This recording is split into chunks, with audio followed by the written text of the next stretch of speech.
దేశవ్యాప్తంగా ఇప్పుడు వినిపిస్తున్న పేరు పూరీ జగన్నాథ ఆలయం. ఆ ఆలయంలో గత 46 ఏళ్లుగా తెరవని పూరీ జగన్నాథుని రత్న భాండాగారంలోని గదుల్లో ఎంతో సంపద ఉందని వస్తున్న వార్తలు ఇప్పుడు నిజమయ్యాయి. మొత్తం 3 రూమ్లు తెరిచారు. ముందుగా 2 గదులు తెరిచారు. తాజాగా 3వ గదిలోని సంపదను కూడా వెలికి తీశారు. ఇంతకీ మరో గదిలో ఏముంది? ఎన్ని పెట్టెల ఆభరణాలు లభించాయి?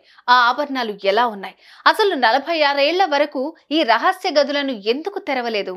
భవిష్యత్ అవసరాలకు వర్తమానపు అవకాశమే ఈశాన్యలో మీరు పెట్టే పెట్టుబడి. ఈశాన్య వెంచర్స్ లో ఇప్పుడే ప్లాట్ బుక్ చేసుకోండి. మీ దగ్గరలోని ఈశాన్య ప్రాపర్టీ అడ్వైజర్ ను సంప్రదించండి. దేశవ్యాప్తంగా మాత్రమే కాదు, ప్రపంచ వ్యాప్తంగా ఉన్న ఎంతో మంది ఈ తరుణం కోసం ఏళ్లుగా ఎదురు చూస్తున్నారు.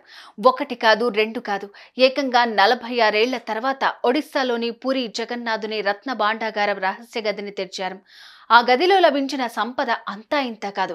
ప్రస్తుతానికి భారీ పెట్టెలు, అల్మారాల్లో ఉన్న స్వామివారి ఆభరణాలను తాత్కాలిక స్ట్రాంగ్ రూమ్స్ లో భద్రపరిచారు. కానీ ఏం లభించాయి? అసలు ఆ గదుల్లోకి ఎలా వెళ్లారు? సంపదను ఎలా తీసుకుని వచ్చారు?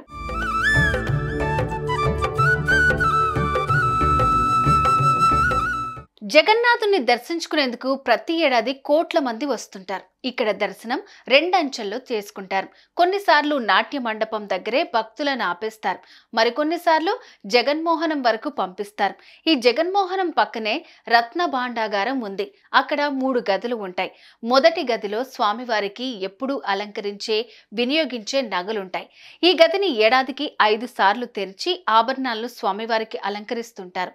దీని తాళం బండార్ అధిపతి దగ్గర ఉంటుంది. ఇక 2-3 గదులు మాత్రం గత 46 ఏళ్లుగా తెరవలేదు. ఆఖరిసారిగా 1978లో ఈ గదులను తెరిచారు. అందులో అపార సంపద ఉంది. 70 రోజుల పాటు ఆ సంపదను లెక్కించి ఆ లిస్ట్ ప్రిపేర్ చేశారు. అప్పటి నుంచి 3 ఏళ్లకొకసారి తెరవాలని అనుకున్నారు. కానీ మళ్లీ తెరవలేదు. అయితే 2వ గది తెరవాలంటే 3 తాళాలు ఉండాలి. అందులో ఓ తాళం గజపతి మహారాజుల దగ్గర, 2వ తాళం బండార్ అధికారి దగ్గర, 3వ తాళం కలెక్టర్ ఆఫీస్లో ఉంటుంది.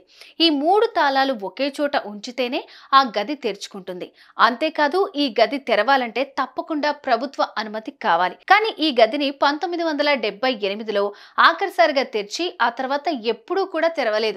దీంతో 2018లో కోర్ట్ పురావస్తు శాఖ కూడా ఆ 2 రహస్య గదులను తెరవాలని చెప్పింది. అయితే 3 తాళాల్లో ఓ తాళం పోయిందని చెప్పడంతో అప్పటి నుంచి ఈ కథ సాగుతూ వస్తోంది. తాజాగా బీజేపీ అధికారంలోకి వచ్చిన తర్వాత మళ్లీ రత్న భాండాగార్ తెరిచారు. అలా 1 కాదు, 2 కాదు, 46 సంవత్సరాల తర్వాత తెరిచారు.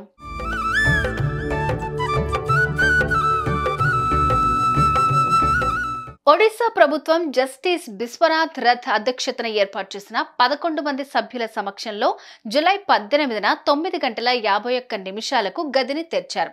సాయంత్రం 5:15 వరకు దశలవారీగా సంపదను స్ట్రాంగ్ రూమ్ కు చేర్చారు.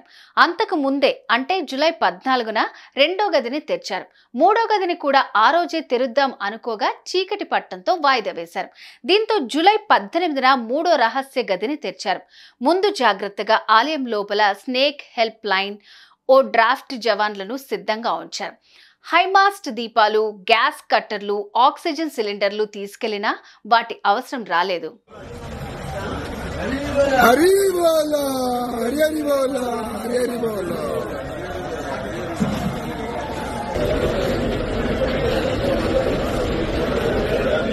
మూడో గదిలో అపార సంపద ఉంది. రహస్య గదిలో పెద్ద పరిణామంలో పెట్టెలు, వాటిలో 2 కలప, 1 స్టీల్వి, అలాగే 4 భారీ సైజ్ అల్మారాలుండగా వాటిలో 3 కలపతో, 1 స్టీల్తో చేసినవిగా గుర్తమిచ్చారు. వాటితో ఉన్న ఓ కంటైనర్లో స్వామివారి ఆభరణాలున్నాయి. వాటికి సంబంధించిన వివరాలు చెప్పే అవకాశం అధికారులకు లేకపోవడంతో ఆ విషయాలు ఏమీ తెలియలేదు. కాగా ఆ సంపదను స్ట్రాంగ్ రూమ్ లో భద్రపరిచారు. స్వామివారి ఆభరణాలు ఏమాత్రం చెక్కు చెదరలేదని తెలిపారు అధికారులు.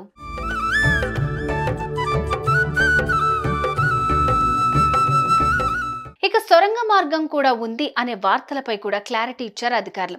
రహస్య గది నుంచి సొరంగ మార్గం ఉందన్న అంశాన్ని పరిశీలించలేదని, ప్రభుత్వ మార్గదర్శకాల్లో దీన్ని ప్రస్తావన లేదన్నారు. ప్రస్తుతం రహస్య గదుల్లోని సంపదను మాత్రమే బయటకు తీసుకుని వచ్చామని చెప్పారు.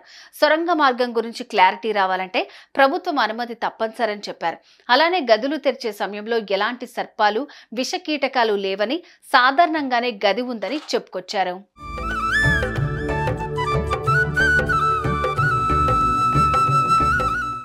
జగన్నాథుని రహస్య గదుల విషయాలు బయటకొచ్చాయి. 4.5 దశాబ్దాలుగా ఈ గదులు తెరవలేదు. తెరుస్తారు అనే వార్తలు వచ్చినప్పటి నుంచి ఎలాంటి ఆభరణాలు ఉంటాయి, అప్పటి సంపద ఎలా ఉండేది అనేది ఉత్కంఠ ప్రతి ఒక్కరిలో ఉండేది. ఇప్పుడు ఆ గదుల్లో ఏం సంపద గురించి తెలిసినే భక్తులు ఆశ్చర్యానికి గురవుతున్నారు.